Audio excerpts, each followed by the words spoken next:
जय भीम। आज हम मध्य प्रदेश के बुरहानपुर जिले में माता सावित्री फुले जो शिक्षा की देवी है, जिस शिक्षा की देवी ने आज हमें शिक्षा दी, उसकी वजह से आज हम डॉक्टर, इंजीनियर, वकील, तमाम हर पोस्ट पर आज महिलाएं, पुरुष को पढ़ने का, लिखने का वरिष्ठ लोग बैठे हैं जिनसे हम चर्चा कर रहे हैं। सर, माता सावित्रीबाई फुले का जो शिक्षा का संघर्ष था उसके बारे में आप क्या कहोगे? माता सावित्रीबाई फुले ने जो आज देश विदेश में अपना परचम लहरा, वो कहीं छुपा नहीं है, जग जाहिर है। सबसे पहले मैं ये बता देना चाहता हूँ कि आज ये जितने बड़े बड़े पदों पर विराजमान है महिलाएं, आज वो उसी की देन है। आज हमारे देश में राष्ट्रपति बने, प्रधानमंत्री बने, अनेक पदों पर आईएएस अधिकारी बने, महिलाएं जितनी भी बनी, आज वो सावित्रीबाई फुले की ही देन है। ऐसे महिला को मैं सबसे पहले नमन करता हूँ। और मध्य प्रदेश में भी इस महिला की पुण्यतिथि और जयंती दोनों ही अच्छी धूमधाम से मनाते हैं। रहा सवाल सावित्रीबाई फुले पे, जो इस मार्ग में वो चली तब उसको कितनी यातनाएं हुई, इस बात के लिए मैं, आपने जो प्रश्न किया है कि भाई कितनी यातनाएं उसको झेलना पड़ी, इसको इतनी यातनाएं झेलना पड़ी कि वो आज बताने में भी कम रहेगी। वर्तमान जो परिस्थिति है, क्योंकि शिक्षा का अधिकार कुछ लिमिटेड सामंतवादी समाजों के पास में ही था।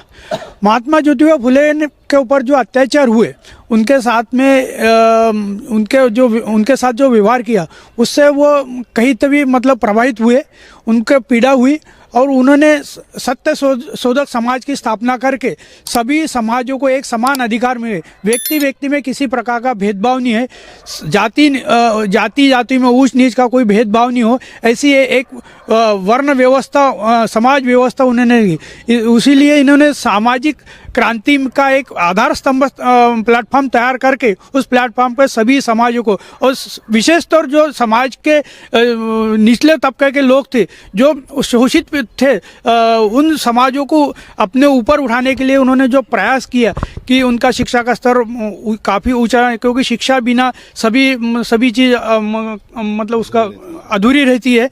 ऐसे शिक्षा का स्तर उठाने के लिए उन्होंने काफ़ी प्रयास किया। जिससे मैडम जो शिक्षा का व्यवसायीकरण हो रहा, मतलब जैसे व्यापारीकरण हो रहा है, उसको रोकने के लिए समाज में बराबर समान शिक्षा आना चाहिए, उसके लिए क्या उपाय है? इसके लिए समान शिक्षा आने के लिए एक तो व्यवसायीकरण हो रहा है, तो ये जो प्राइवेट जो स्कूलें हैं, तो इन्होंने आज एक तरह से अपना व्यवसायीकरण बता दिया है कि कैसे बड़े बड़े घर के जो बच्चे हैं आज वो अच्छे स्कूल में, यानी सीबीएसई कोर्स जो आ गया, तो हर एक जन आजकल के हर एक घर में एक एक बच्चा है, तो अपने बच्चों को अच्छी शिक्षा देना चाहते हैं, तो सीबीएसई कोर्स यानी प्राइवेट में देना चाहते हैं। भले ही पैसे नहीं भी हो तो अपने बच्चों को वहाँ दाखिल करते हैं, जहाँ की सरकारी स्कूल में टीचर है, सब कुछ मिल रहा है, उसके बाद भी वो अपने बच्चों को वहाँ डालना नहीं चाहते। तो मैं उनसे यही करती हूँ कि कम से कम अपने बच्चों को सरकारी स्कूल में पढ़ाए, अपनी सरकार इतना दे रहे तो उसका लाभ उठाए। तो क्या अगर ऐसा हो कि अगर जो अधिकारी, कर्मचारी और नेताओं के बच्चे भी अगर सरकारी स्कूल में पढ़े और फिर उनके भी बच्चे, ऐसा कुछ न कुछ तो होना चाहिए, क्या कहना चाहोगे सर? तो होना चाहिए, इसके लिए तो एक कुछ ऐसे नियम ही बनना चाहिए कि हमारे जैसे हम टीचर हैं, तो हमारे टीचर के बच्चे स्कूल में, सरकारी स्कूल में ही पढ़े, तो फिर ये बाकी के बच्चे भी सरकारी स्कूल में पढ़ेंगे, वो भी उसके ऊपर ध्यान देंगे कि प्राइवेट स्कूल में ना पढ़ा के सरकारी स्कूल में ही पढ़ाए। सही कहा मैडम ने कि समान शिक्षा जब तक इस देश में नहीं आएगी, नेताओं के, अधिकारियों, कर्मचारी के तमाम बच्चे अगर सरकारी स्कूल में पढ़ाना अनिवार्य हो जाएगा, तो तभी इस देश की शिक्षा की गुणवत्ता बढ़ेगी और एक समान शिक्षा, समान सहायता, पूरे देश में एक जैसी शिक्षा प्रणाली होगी, तो अमीर का बच्चा हो, गरीब का बच्चा हो, तो हर चीज़ में प्रतियोगिता में फाइट कर पाएगा। लेकिन होता यह है कि जो लोग कॉर्पोरेट कराने के लोग हैं वो अपने बच्चों को कॉन्वेंट स्कूल में पढ़ा लेते हैं और गरीब लोग सरकारी इसमें पढ़ाते, तो कंपटीशन नहीं हो पाता और आज भी शिक्षा काफ़ी दूर तक नज़र आ रही है। मैं सावित्रीबाई फुले के जीवन संघर्ष के बारे में आपसे जानना चाहूँगा। क्या सावित्रीबाई फुले ने तो बहुत संघर्ष किया है। उन्होंने जो महिला को शिक्षित कराने के लिए पहला कदम उठाया कि भाई ज्योतिबा फुले ने उनको स्कूल में एडमिशन कराया, तब उनको बहुत ही संघर्ष करना पड़ा। सावित्रीबाई फुले और ज्योतिबा फुले दोनों को लोगों ने बहुत से ताने भी दिए और बहुत अपमानजनक बातें भी कही गई उनके बारे में। यदि सावित्रीबाई फुले आज पढ़ी लिखी नहीं होती और उन्होंने महिलाओं को पढ़ाने के लिए प्रोत्साहन नहीं दिया होता तो शायद आज हम भी घर में चूल्हा चौका करती होती। हमारे शास्त्र कहते हैं कि महिलाओं ढोल गवार शूद्र पशु नारी, मतलब महिलाओं को भी शिक्षा ग्रहण करने का अधिकार नहीं था। ये सबसे पहले अगर शिक्षा अगर इस देश में चालू करी तो राष्ट्रपिता ज्योतिराव फुले और राष्ट्रमाता सावित्रीबाई फुले की देन है, ताकि आज हम इस यहाँ तक पहुँच पाए। मैं जानना चाहूँगा क्या कहना चाहोगे आप? मैं सबसे पहले सावित्रीबाई फुले का धन्यवाद करना चाहूँगी कि उन्होंने ही सबसे पहले इस पहल की शुरुआत की। वो जानती थी कि पढ़ाई कितनी ज़रूरी है और सबसे ज़्यादा उन्हें जिन्होंने सपोर्ट किया, मैं महात्मा ज्योतिबा फुले का धन्यवाद करना चाहूँगी। क्योंकि अगर वो पति थे, पहले सोच रखी जाती कि पति ही वर्चस्व होते हैं, पति मनुष्य मतलब पुरुष जाति सबसे महान होती है, पुरुष जाति सबसे महान होती है, उन्हें ही दुनिया में सबसे अच्छा पद मिलने की या पढ़ाई करने का अधिकार होता है। लेकिन उन्होंने इस सोच को बदल दिया। उन्होंने ये सोचा कि अगर समाज को उन्नति की राह पर चलाना है तो महिलाओं को शिक्षित होना बहुत ज़्यादा ज़रूरी है। सबसे पहले उन्होंने अपनी पत्नी को ही शिक्षा दिलाई और उसके बाद में पूरे समाज को शिक्षा दिलाने का प्रयत्न किया। और उसी के साथ ही उन्होंने हमारे देश में जैसे कह सकते कि अंतरिक्ष यात्री कल्पना चावला बनी, झांसी की रानी बनी, और ये सब देश को आज़ादी दिलाने के लिए भी झांसी की रानी ने जो भी काम किए, सबसे पहले भारतीय स्वतंत्रता संग्राम की लड़ाई उन्होंने लड़ी थी, सबसे पहले महिला ने शुरू की थी। उन्हें भी कहीं ना कहीं पढ़ाई ज़्यादा ज़रूरी थी, जो कह सकते हम लोग की सैनिकों की इसके लिए और सारी चीज़ों के लिए। तो वो सब जो सावित्रीबाई फुले की देन थी, इसलिए मैं उनका धन्यवाद कहना चाहूँगी। जय ज्योति जय क्रांति। आज हमारी महिलाएं अगर आगे बढ़ रही है तो माता सावित्री फुले की देन है। अगर माता सावित्री फुले संघर्ष नहीं करते तो आज हम यहाँ तक नहीं पहुँचते, क्योंकि बहुत ही परिवर्तन हुआ है कि देश में पेशवाओं का ज़माना था। पेशवा काल में इस देश में जो लोग जानवर से भी हमारे लोग जीवन बदतर ज़िंदगी जीते थे, जिनको महिलाओं को तो जानवर से भी इस तरह से गिरा के रखा हुआ था। क्योंकि अगर मनुस्मृति में ऐसे कानून थे जहाँ महिलाओं को तमाम चीज़ों से दूर रखा गया था। मैं हमारे साथ में क्या कहना चाहूँगी आप?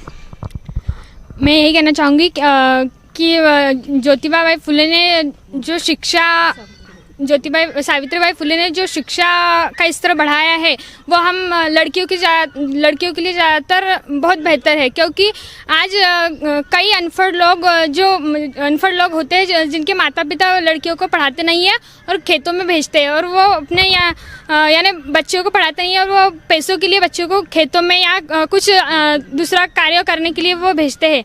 तो इससे बच्चियाँ पढ़ नहीं पाती है और अपना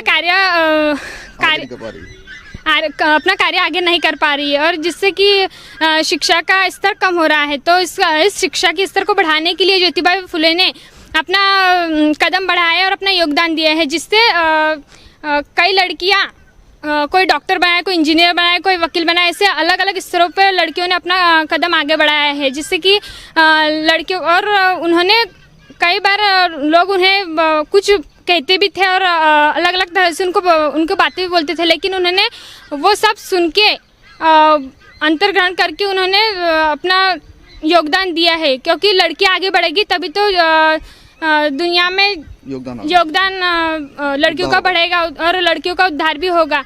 बहुत कहा कि अगर महिलाएं आगे बढ़ेगी तो देश का विकास होगा, समाज का विकास होगा। लेकिन आज भी हमारे देश में अगर हम ये देखें कि शिक्षा हमारे लोगों से काफ़ी कोसी दूर है। लोग हमारे बच्चों को पढ़ाना तो चाहते हैं लेकिन वो उसकी पूर्ति नहीं कर पाते कि कारण यह है कि शिक्षा इतनी महंगी हो गई है। तभी हमारे महापुरुषों ने कहा था कि आधी रोटी खाओ भूखा रहो लेकिन अब अपने बच्चों को पढ़ाओ, क्योंकि शिक्षा वो शेरनी का दूर है जो अगर उसको ग्रहण करेगा तो शेर जैसा दहाड़ेगा। तो इसलिए हमारे जो महापुरुष हुए महात्मा ज्योतिबा फुले, छत्रपति साहूजी महाराज, डॉक्टर बाबा साहब अम्बेडकर, इन्होंने शिक्षा ग्रहण करी तो इसलिए आज वो शेरों की तरह दहाड़े। सर, मैं शिक्षा का निजीकरण हो रहा है, शिक्षा हमारा मौलिक अधिकार है, फिर भी हम उसको खरीदना पड़ रहा है, क्या कहना चाहूँगे?